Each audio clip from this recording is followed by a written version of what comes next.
शाम के 5 बज रहे थे। उसी वक्त मेरा मोबाइल बज उठा। सामने विक्रम था। हमेशा की तरह वो प्यार से बोला, जाने मन क्या कर रही हो? मैंने कहा, कुछ नहीं, बस ऑफिस से निकलकर पीजी जाऊंगी। तुम क्या आ रहे हो?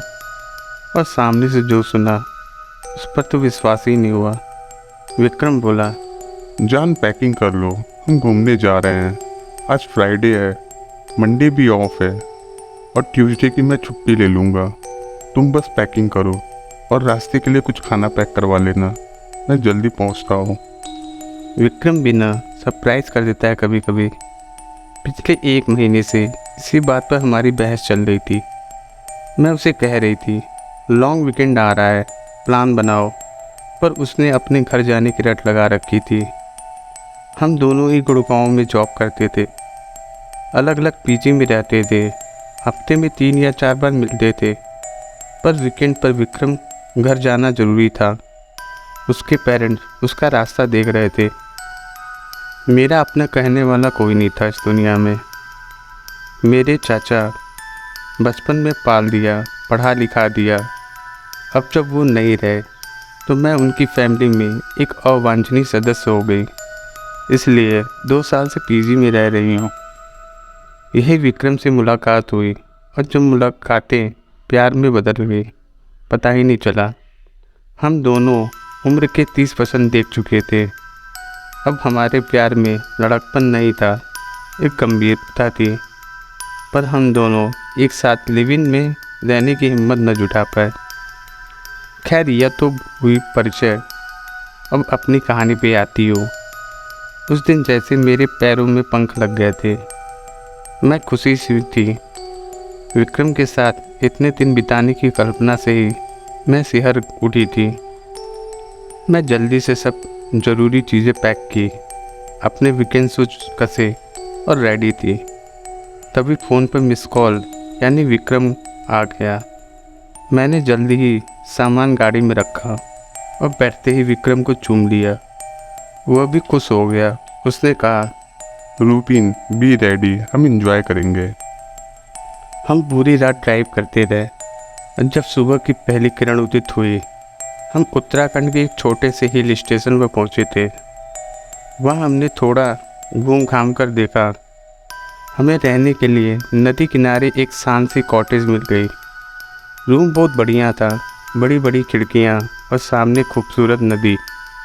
विक्रम जानता था मुझे क्या पसंद है। हमने जल्दी से फ्रेश होकर पहले अपनी नींद पूरी करने का प्लान बनाया, पर बिस्तर पे आते ही वो रोमांटिक मूड में आ गया और फिर जो नींद आई।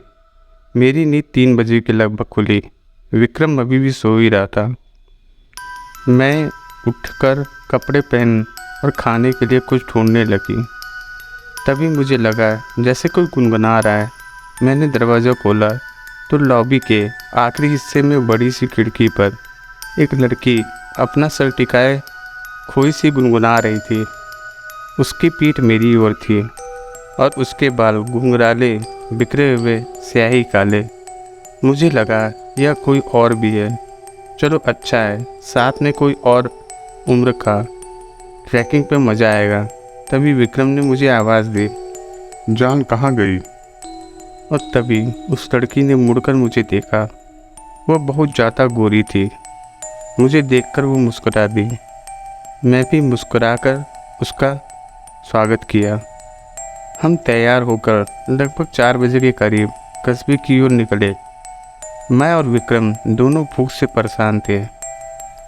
आगे कुछ दूरी पर एक छोटा सा ढाबा दिखा।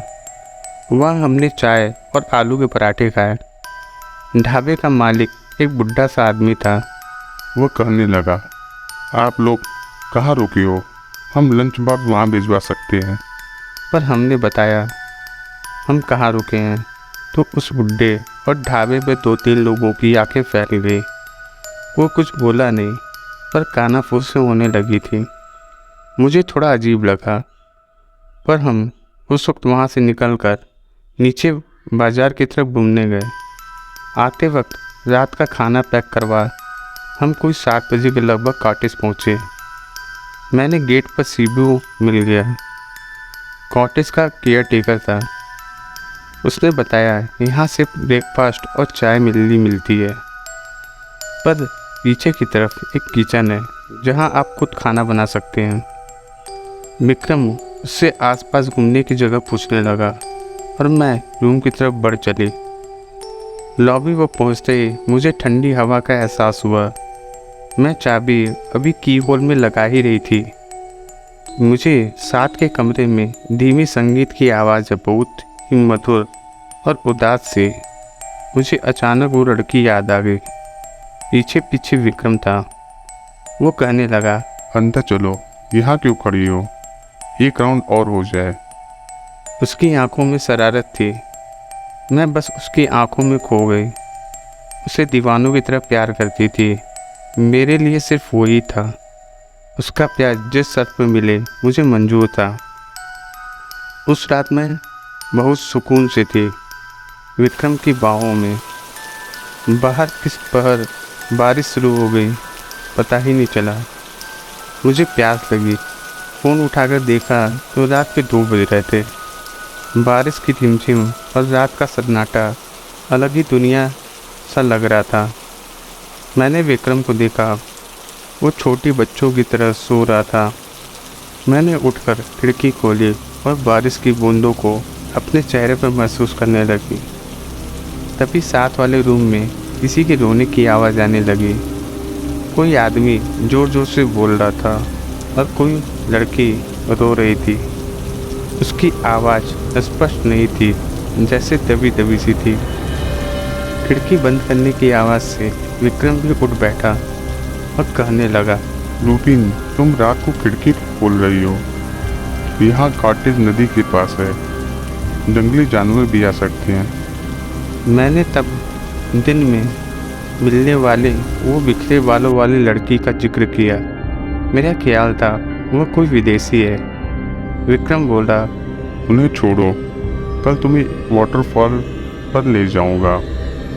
अभी इधर आओ और मुझसे लिपट जाओ। सुबह बड़ा फ्रेश मूड था। हम जल्दी से नाश्ता करके वाटरफॉल की तरफ निकल पड़े। जाते जाते सीबू ने कहा, आप वाटरफॉल नीचे से ही देखिएगा, ऊपर चोटी पर मत जाइएगा। उस चोटी से फिसल कर बहुत लोग जान गंवा चुके हैं। लगभग 2-3 किलोमीटर की ट्रैकिंग करके हम उस वाटरफॉल पर पहुँचे। वहाँ काफ़ी चहल पहल थी। पर्यटकों के साथ साथ लोकल भी थे। संडे जो था वाकई बहुत खूबसूरत जगह थी। वहाँ भी फ़ोटो लेने लगे। वहाँ पे एक छोटा सा लड़का लगभग जला हुआ पतीला, मैगी और कुछ कोल्ड ड्रिंक की बोतल लिए बैठा था। विक्रम ने उसे कहा, मैगी के साथ साथ चाय पिला सकते हो। उसने हाँ में सर हिलाया। विक्रम उससे बातें करते व्यस्त हो गया। मैं कैमरा लेकर थोड़ा ऊपर की ओर चढ़ने लगी। एक पतली सी ऊबड़ खाबड़ पगडंडी से जो वाटरफॉल के साथ साथ चल रही थी। मुझे लगा जहाँ विक्रम बैठा है उसके शॉट ऊपर से जाकर लिया जाए, वाटरफॉल का बढ़िया पिक्चर आएगी। तभी थोड़ी आगे ही बढ़ी थी कि अचानक वो उलझे बालों वाली लड़की मुझे अपने आगे दिखाई दी। वो बहुत तेज़ी से आगे बढ़ रही थी। मैं लगभग भागते हुए उसके पास पहुंची। मैंने हाथ बढ़ाया ही था, वो पलटी। मैं सकपका गई। मैंने कहा, हेलो। वो मुस्कुराया। मैंने बात आगे बढ़ा दी और कहा, आर यू अलोन हियर? उसने ना में सर हिलाया। उसका चेहरा गोल और गोरा था, पर आंखें एकदम काली, उसके बालों की तरह। वो बेहद खूबसूरत थी। मैंने उससे पूछा, वेयर आर यू फ्रॉम? इस बार वो धीमी आवाज़ में बोली, मैं भी भारतीय हूँ। मैंने कहा, ओह, मुझे लगा आप विदेशी हो। वो हल्के से हंस दी। तभी मुझे ढूंढता हुआ विक्रम आया। मैंने परिचय करवाया। मैं रूबीन, मेरे हस्बैंड विक्रम। मैं झूठ बोल गई। उसने अपना नाम सारा बताया। विक्रम ने चाय पीने का ऑफर दिया पर उसने मना कर दिया। वो चोटी की ओर बढ़ चली। जाते जाते विक्रम ने उसे बी केयरफुल कहा। वो पलटी और मुस्कुराते हुए हाथ हिला दिया। हम लगभग 2 घंटे वहीं रहे, पर सारा वापस नीचे की ओर नहीं आई। मैंने कहा चलो बाजार आते हैं, पर विक्रम का मूड कुछ और ही था। हम वापस कॉटेज पहुँचे। वापस सारे रास्ते विक्रम शरारत करते हुए आया था। कभी गला लगा लेता, कभी चूम लेता, कभी गोदी में बैठा लेता। मुझे लग रहा था काश ये वक्त यहीं रुक जाए, हम हमेशा यहीं रह जाएं। जब मेरी नींद खुली, विक्रम बिस्तर पे नहीं था। मैं कपड़े पहने हुए उसे आवाज़ देने लगी, पर कोई जवाब नहीं आया। विक्रम कहीं भी नहीं था। तभी बाहर लॉबी से मैंने कुछ आवाज़ आई। मैंने दरवाज़ा खोला तो विक्रम बाहर उस खिड़की के पास खड़ा था जहां मैंने सारा को पहली बार देखा था। उसी तरह सिर टिकाए हुए बाहर देखते हुए, जनाब कहाँ खो गए? विक्रम पलटा और बोला, मुझे कोई उदास सी धुन सुनाई दी। उसका पीछा करते हुए यहाँ आ गया। साथ वाले दरवाज़ा हल्का सा खुला था। मुझे जिज्ञासा हुई, सारा वापस आई कि नहीं। मैंने देखा तो रूम बिल्कुल खाली था। पलंग पर भी सिलवट नहीं थी, पर्दे लगे हुए थे। मुझे लगा सारा शायद चली गई। हमने डिसाइड किया आज डिनर खुद ही बनाएंगे। विक्रम ने सीपू से चिकन और वोडका मंगाने को कहा। हमने कॉटेज के आंगन में आग लगाई। साइड में ही चल रहे चूल्हा मंगा लिया। वोडका देख सीपू भी हमारे पास बैठ गया। मैं चिकन पकाने में लगी। रात बढ़ती जा रही थी। सीपू 2 पैक लगाने के बाद सेंटी हो गया और कहने लगा, बापूजी हमें भी दिल्ली ले चलो, अपने पास रख लेना, सेवा कर देंगे। विक्रम उसे समझाने लगा, अरे तुम तो जन्नत में रहती हो, यहाँ काम ही क्या है, आराम से रहो। आज तो कॉटेज में हम अकेले ही गेस्ट हैं।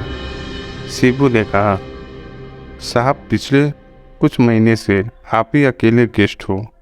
मैं और विक्रम एक दूसरे की शक्ल देखने लगे। हमने कहा, अच्छा एक कपल और भी था हमारे साथ वाले रूम में। आदमी को तो नहीं देखा, पर लड़की से मैं कॉटेज में फिर वाटरफॉल में भी मिला। क्यों झूठ बोलते हो? सीपू का चेहरा सफ़ेद पड़ गया। वो कुछ नहीं बोला। विक्रम ने कहा, क्या हुआ?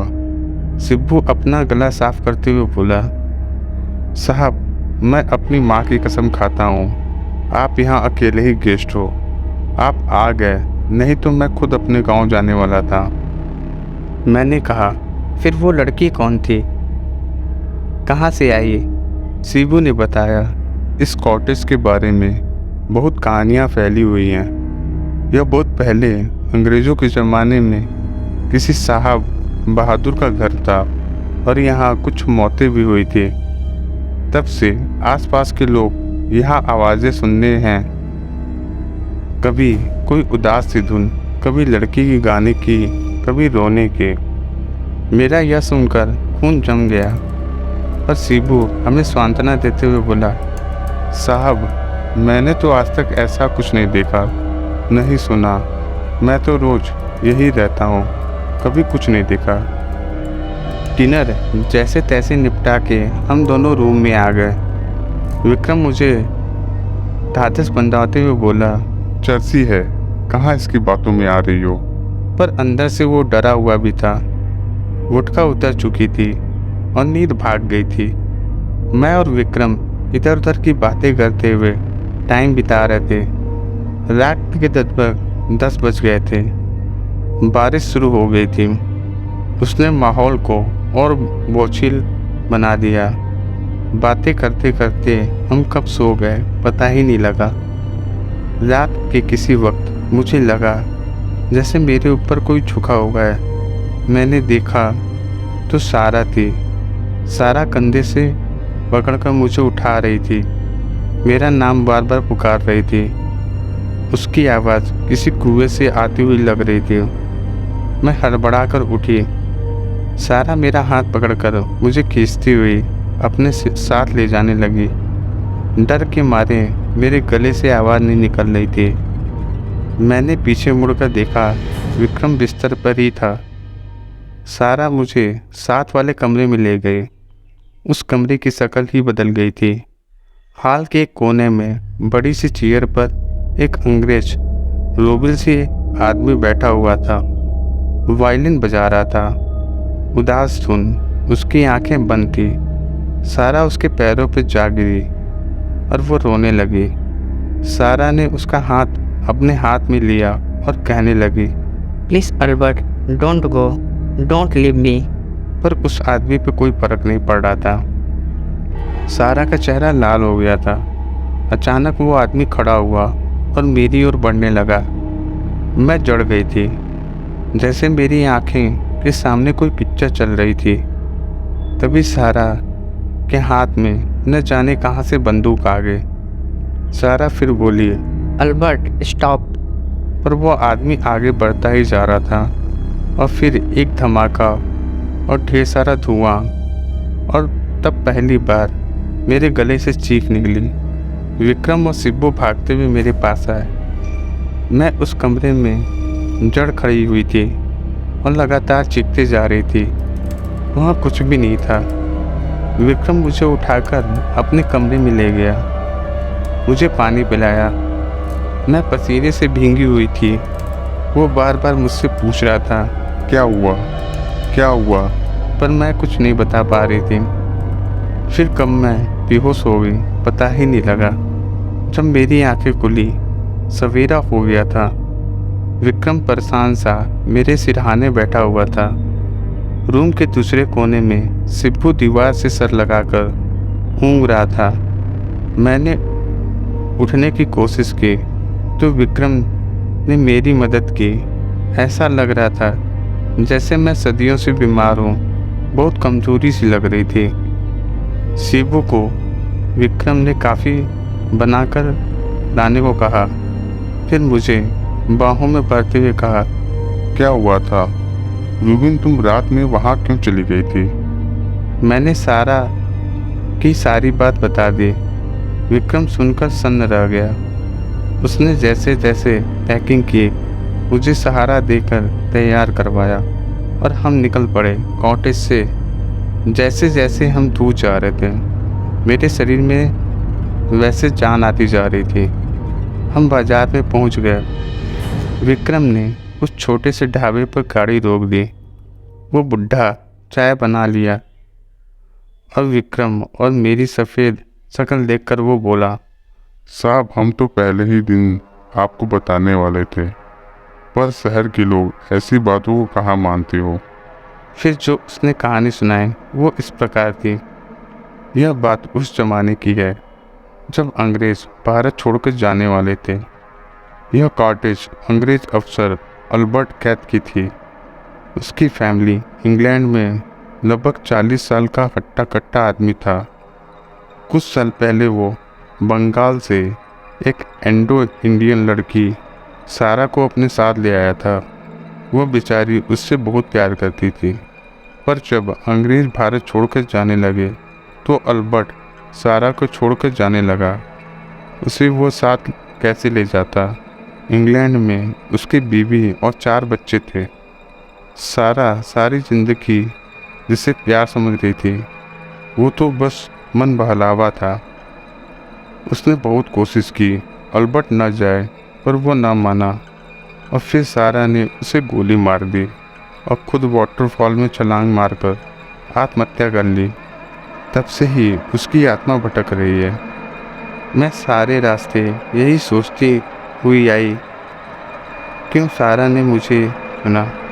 क्या वो कुछ बताना चाहती थी, मुझे इशारा करना चाहती थी? जब गुड़गांव करीब आने लगा तो मैंने विक्रम से कहा, क्या तुम मुझे छोड़ दोगे? मेरे रिश्ते का भी तो कोई नाम नहीं है। विक्रम मेरी ओर हैरानी से देखने लगा। वो कुछ नहीं बोला।